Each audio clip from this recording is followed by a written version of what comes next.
иммунитетіміз көтерілді, жап-жаңа не болды деген кезде қанымыз аяғымыздан басымыздан аяғымызға дейін шапты.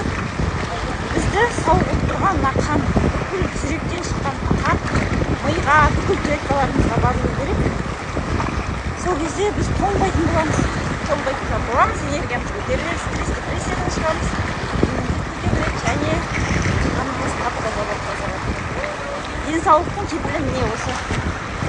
Күніне бір рет қана 2-3 минут міне осылай ғана суға түсіп аласыз. Сізге дәрі салауатты денсаулық сақтауға шақырамын бәріңізді. Өзім психологпын, өзім гипнотерапевтпін, өзім йогпын. Жан мен тән сауықтыру орталығында Ақтау қаласындағы жүргізушімін. 44 жағынан бері қаншама адамдарды, 100-ге адамдарды шақырдым. Барлық денсаулықтарды жасап бердім. Сондықтан да денсаулықтарды жасаңыздар. Көлікті жақсы білесіздер, ал мына денсаулықты дұрыс білмейсіздер. Сондықтан да денсаулықты дұрыс білсеңіздер, чудо сіздің ішіңізде, фармацевтикалық завод сіздің ішіңізде. Сіздерге ауруды әкеліп былай екі кеткен жоқ.